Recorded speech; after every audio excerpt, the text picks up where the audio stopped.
Hey, what's up, everybody? It's Rox, and I'm coming to you today with this special, jumbled and kind of all over the place video. So, I'm gonna need you guys to really be patient with me. But I said that I was gonna do a video on all the civil unrest that's going on in St. Louis, and I am going to attempt to put my thoughts in some kind of order so that this video makes sense to you. I say that because, you guys, my feelings have been all over the place with this case. As you know, more and more things come out, as more and more things happen. It's just, I feel myself flip-flopping between being frustrated with our people, frustrated with the system, or the police department, or whatever it is that you want to call it. I just kind of have been going through a lot. So I'm gonna try to get it all together on this video for you guys, and not really edit it that much, so we can just kind of say what it is that we got to say and move on from here. Okay, it's a bummer video. I don't like doing bummer videos, but sometimes we just got to talk about it. So before I get into anything in this video, let me just say first and foremost that I do not believe that this boy needed to be killed. I feel like Mike Brown was in the midst of surrendering, and in light of the autopsy reports that have come out today, and eyewitness accounts that all supports the fact that they said that he was surrendering. He was shot 6 times, and that that looks like the bullets go up the side of his body, and one in the top of his head, which was right here, would give the impression that he was leaning forward, meaning that he probably was surrendering. It also could mean that he was in the middle of falling down, but they think that that is the bullet wound that killed him. Yeah, I don't believe that he needed to be killed. Not even thinking about the things that may have happened before then. That is my general and feeling about all of this with Mike Brown. But I have to tell you guys, a lot of people are comparing this case to the Trayvon Martin case, and it doesn't drum up the same kind of feelings that the Trayvon Martin case did. And I'm gonna tell you guys, some of you guys are not gonna like some of the things that I have to say today, and that's completely fine. I mean, we all have our opinions, and it's fine if you don't agree. I don't even care if you voice your differences in the comments. I'm just hoping that we don't get into this thing where everybody is being disrespectful. I mean, we can respectfully disagree, right? Okay, so I don't feel the same emotions that I do with the Trayvon Martin case for a couple of reasons. One, it wasn't the police. Okay, even though George Zimmerman would have liked us to believe that he was some sort of self-appointed police for the neighborhood. Two, Trayvon Martin, in my opinion, just truly wasn't doing anything. He didn't do anything other than walk through the neighborhood black with a hoodie on, okay? And that is what caused George Zimmerman to act out, and it became a confrontation, and whatever else happened from that point on. But so my feeling with Trayvon Martin is this was truly an innocent kid, okay? Even though he and George Zimmerman might have gotten into a fight, I still feel like George Zimmerman was the initial perpetrator, the initial person that initiated the contact. So in this case, even though it has nothing to do with the other, when I think about Mike Brown and the video that was released the other day of him in the Quick Trip or the gas station, wherever he was, where he was stealing the cigarillos, and they considered that a strong arm robbery or whatever. When he pushed the store clerk, I mean, it was clear that the store owner was afraid of him. For him to leave out and steal those cigarillos.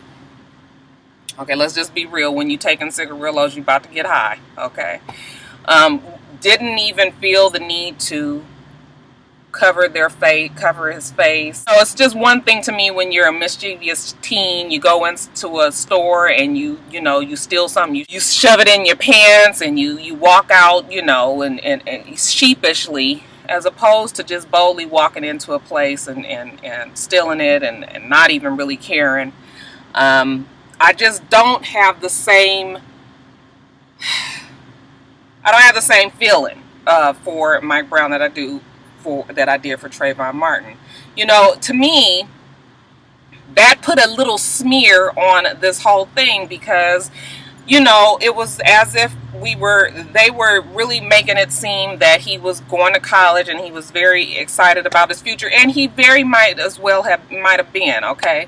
I know that when we're teens and shit, we still do stupid shit, and, you know, but I just, you know, it didn't surprise me, I should say, that the other side, meaning the police side, when they put out the name of the officer that shot him, Darren Wilson, it didn't surprise me that they would also put out that footage, okay, because they are also trying to cover their side.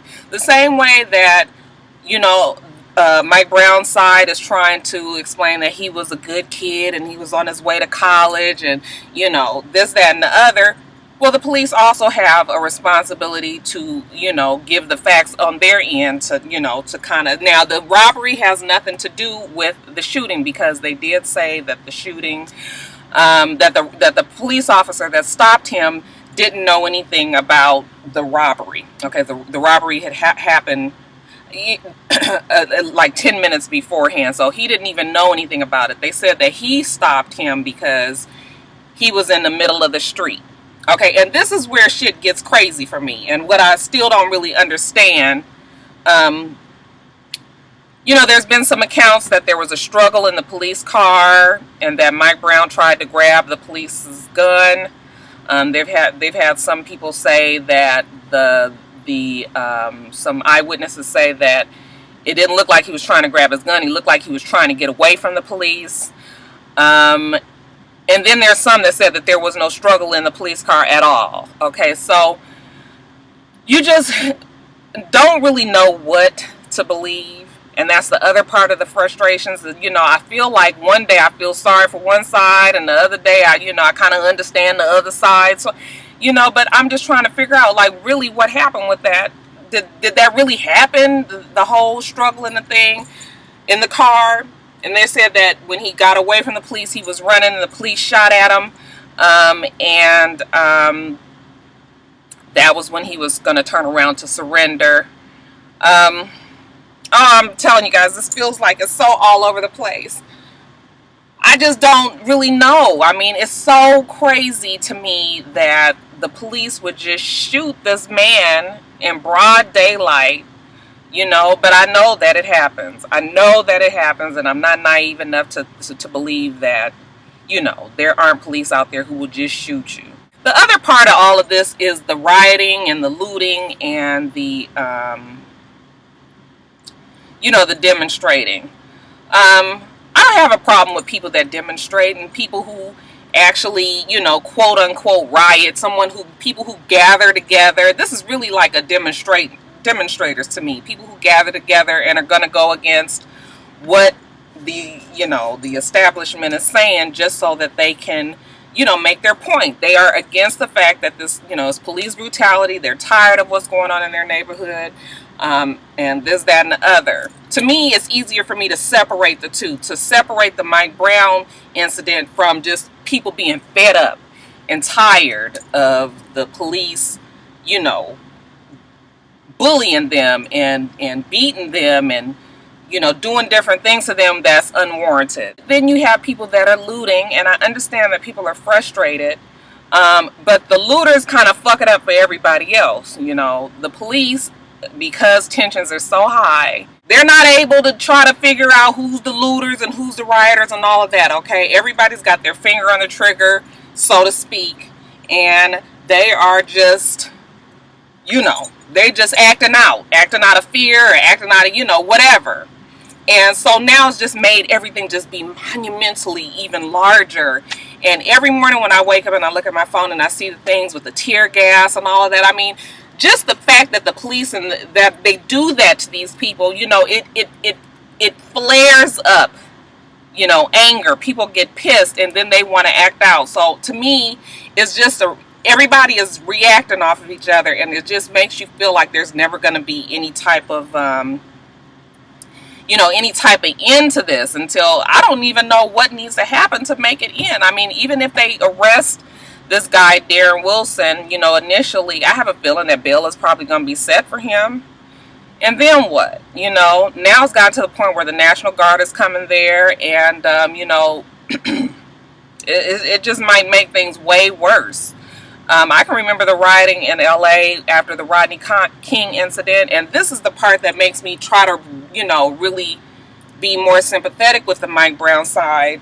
You know, Rodney King also was in the midst of running from the police, and you know, I'm sure the police was frustrated with him and everything, and then they went and they beat him, and we were pissed about it, okay, in LA. And I can remember the riots like it was yesterday, how we just, not we, because I was not involved, but how they just completely tore up, I mean, just the neighborhood that surrounds my parents' house, it will just burn down to the ground. I mean, you just would drive by different buildings, and the shit was gone, okay, just burned, and no attention to it, because it was just too much going on, to the point where they did have to have the National Guard come, and that was finally when it stopped. However, the LA riots, we didn't have deaths, and it wasn't tear gas. They was able to maintain it before it got to this point, okay? So that makes me understand definitely the Mike Brown side, and the fact that, you know, that this boy died,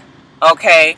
And it just kind of brings a different light to it. You know, it's that Darren Wilson definitely needs to be accountable, okay? Even if he was nervous and, you know, feeling scared or whatever, I mean, you killed somebody. I'm fine if he regrets it or whatever, but he still needs to be brought to justice for that. You killed somebody, you know, you kind of abused the power that you had, but you killed someone, and you need to be held accountable for that. So, yeah, I'm just kind of all over the place. I was really disappointed, though, in the video that came out with him in the store, because I just didn't want that to be anything that kind of changed our minds, and it sort of did change. It changed quite a few people's minds, if I'm gonna be truthful. And then it's also frustrating that, you know, people don't like you to compare or say anything, but you know, we cannot ignore the whole black on black crime. And it's not even the fact that blacks kill each other and we don't necessarily care, but it's just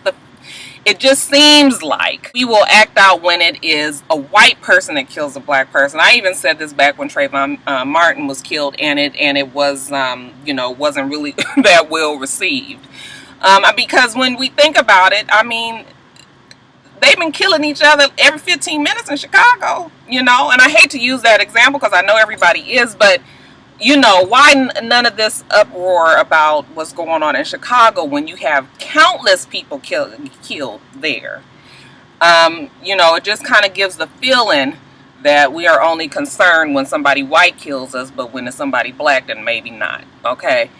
And so I just go back and forth with it. I don't feel one steady way about any of it. I just really feel like there are bad cops that fuck it up for the good cops, okay? Because not all cops are bad, okay? But it's gotten to this point where the air is that we just distrust all, you know, law enforcement and authority, and it just really can't be that way, because we need the police to police our neighborhoods and everything. So it's a lot that needs to be done, you guys. It's so much.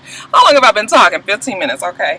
It's a lot that needs to be done. As far as the looters and the rioters, you know, we're telling them to stop. I was listening to Brother Jeff the other day, and he said a great thing, which was, we want these people to stop, but we need to redirect their anger and their energy and tell them somewhere else, you know, give them another outlet. Okay, if they don't have shit else to do but to fuck up the streets and, you know, stay out all night and do all of that, then that's what they're going to do.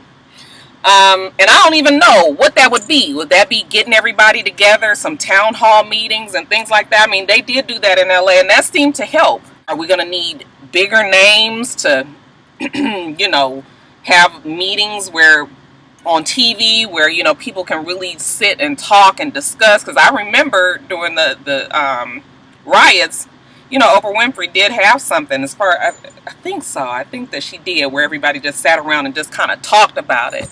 And then it has to just be some change, okay? And of course that has to deal with, you know, the political process and voting and people being more active and things that go on in their neighborhood, and not just getting pissed off when the shit goes bad, when, you know, quiet as it's kept, the shit has been fucked up the whole time, and people have just, you know, gone with the status quo. But I don't know, you guys. It's just so much. It just, when I think about it, just makes me sad. I just hate that these people are, you know, going through this. You know, the tear gas, the police, you know, kind of treating these people like animals. I mean, it definitely brings back the memory of the civil unrest back in the 60s with the, you know, I'm waiting for the water hose to come out. They got the rubber bullets, they got the tear gas, they got people that are suffering, people that are getting hit. You know, they're throwing the shit back at the police. It just feels like it is just pandemonium. But when you see other people that actually live there and that are there, you know, in it, they're saying don't believe what you see in the media. And we all know that we can't just trust the media, okay? People are saying it's not us, it's the police. The police are acting out. And so it makes you just feel, you know, y'all is just frustrating. I'm frustrated. I'm saddened. I hate that our black people have to go through this. I hate that it has to be to this point where we just tear up shit and look like animals before we can even get anybody's attention. I don't even really know what else to say. I don't even know what my stance is on all of this. I just really want it to end. The National Guard are going to be there starting today, I believe. And that might be good or it could be bad, because now you got the militia. Okay, now you got the military that out there. They ain't got time to be fucking around with your feelings and everything, okay? If the National Guard feels a threat, they gonna shoot you. I'm hoping that people are gonna rein it all in, okay? And just, I don't know. I just would really like to see some change going on in St. Louis. It's very sad. I know what that town is going to look like, that city is going to look like after everything settles. And, you know, when you drive through and just see burned out buildings and, you know, it's horrible. It's a horrible time. It took Los Angeles a long time to rebuild and, you know, come back from that. It just feels like it's going to happen all over with St. Louis. And it's way worse because the LA riots only last a few days. 3 days at the most, and then that was it. Okay, it's St. Louis. Every day when I feel like it's going to be over, it just feels like it rises again. And this pictures of these people with these tear gas yesterday, and people actually getting hit with the tear gas and can't breathe, and you know, they looking burned and all that. It just breaks my heart. So anyway, y'all, I don't even know. I know this didn't really make sense, and I usually write down my thoughts and everything, but I didn't want to do that because I just wanted to say how I felt. Like I said, you are definitely allowed to leave your comments below. I always read my comments, and I try not to, you know, argue with people who don't agree with me. And so everybody that leaves their comments below are able to say whatever they feel like saying. I just really hope that it doesn't get to the point where people are just being crazy, because I'm gonna have to just, I won't block you because I know that this is a heated subject, but I might have to start deleting comments if it just gets to the point where, you know, I'm not saying that you can't disagree or none of that. I don't want no, you know, folks being disrespectful and cussing folks out and doing all of that and call them stupid and all of that, because it's just, we all have a right to feel the way we feel. Okay, so that's it, you guys. I got to get back to work. Leave whatever you want to leave in the comments below, and we'll get back to our regularly scheduled videos starting tomorrow. So until next time, Roxstars. Bye.